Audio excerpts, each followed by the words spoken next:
இது ஒரு கதை அல்ல, இது ஒரு கற்பனையும் அல்ல, இது நிகழப்போகும் உண்மை.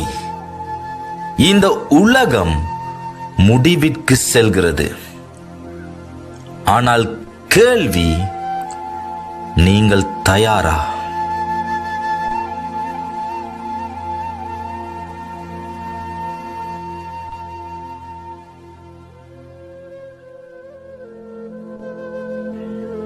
இந்த வார்த்தைகள் மனிதனிடமிருந்து வரவில்லை. இது தேவனுடைய வெளிப்படுத்தல்.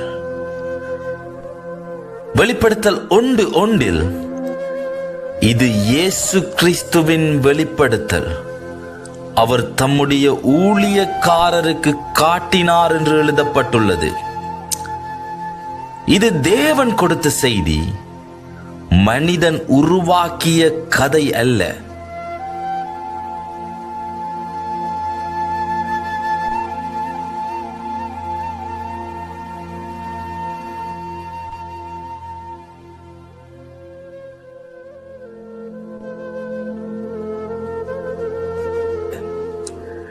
இந்த செய்தியை எழுதியவர் ஒரு வசதியான இடத்தில் இல்லை.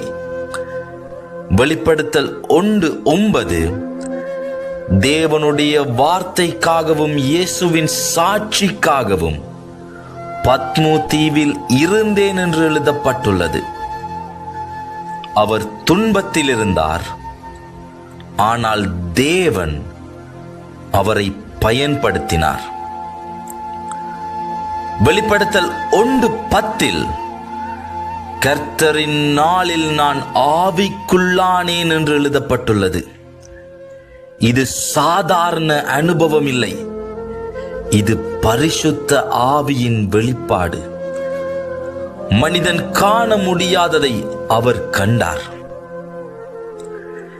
யோவான் திரும்பி பார்த்தார். அவர் கண்டது சிலுவையில் இருந்த இயேசுவை அல்ல, மகிமையில் இருக்கும் கிறிஸ்துவை. வெளிப்படுத்தல் 1:17 மற்றும் 18 வசனங்களில் நான் அவரை கண்டபோது செத்தவனைப் போல அவருடைய பாதத்தில் விழுந்தேன். அப்பொழுது அவர் தம்முடைய வலது கரத்தை என்மேல் வைத்து என்னை நோக்கி, பயப்படாதே, நான் முந்தினவரும் பிந்தினவரும் உயிருள்ளவருமாயிருக்கிறேன். மரித்தேன், ஆனால் இதோ சதா காலங்களிலும் உயிரோடு இருக்கிறேன். ஆமேன். நான் மரணத்திற்கும் பாதாளத்திற்கும் உரிய திறவுகோல்களை உடையவனாயிருக்கிறேன் என்று எழுதப்பட்டுள்ளது. சிலுவை தோல்வி இல்லை, அது ஜெயத்தின் ஆரம்பம். மரணத்திற்கும் பாதாளத்திற்கும் சாவிகள் என் கையில் இருக்கின்றன. யாருக்கும் அந்த அதிகாரம் இல்லை, இயேசுவுக்கே மட்டும் உள்ளது. மத்தேயு 28:18 வானத்திலும் பூமியிலும் சகல அதிகாரமும் எனக்கு கொடுக்கப்பட்டுள்ளது என்று எழுதப்பட்டுள்ளது. இது ஒரு ராஜாவின் குரல்.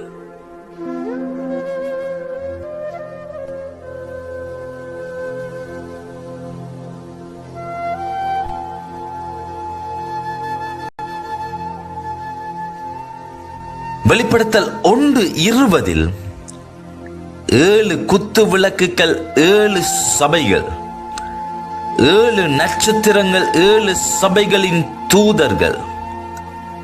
இதன் அர்த்தம், இயேசு சபையை பார்க்கிறார், சபையின் நிலையை அறிவார்.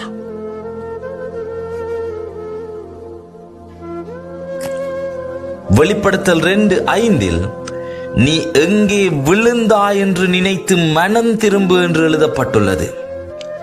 இது ஒரு எச்சரிக்கை.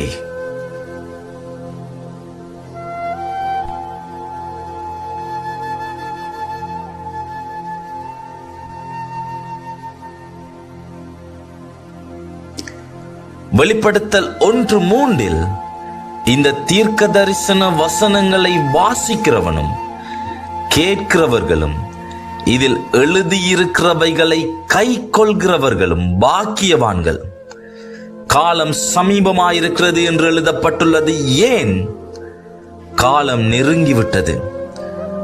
இது எதிர்காலம் இல்லை, இது அந்த எதிர்காலத்தை நெருங்கிவிட்டோம் என்பதாகும். வெளிப்படுத்தல் 1:7 இதோ அவர் மேகங்களோடு வருகிறார் என்று எழுதப்பட்டுள்ளது. ஒவ்வொரு கண்களும் அவரை காணும்.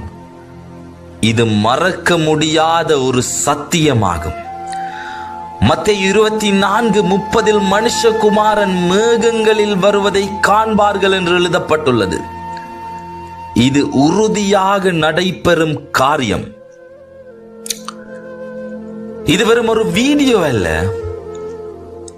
இது ஒரு தேவனுடைய அழைப்பாக கூட இருக்கலாம்.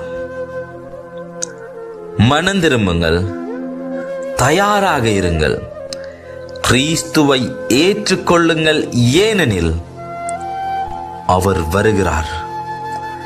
நீங்க தேவனை நம்புறீங்களா? ஆமென் என்று கமெண்ட் பண்ணுங்க. மற்றவங்களும் இந்த சத்தியத்தை அறிஞ்சு கொள்ள சேனலை சப்ஸ்கிரைப் பண்ணிட்டு ஃப்ரெண்ட்ஸுக்கு ஷேர் பண்ணுங்க. மேலும் பல காரியங்களை இந்த சேனல் மூலமா அறிஞ்சு கொள்ள போறோம். God bless you.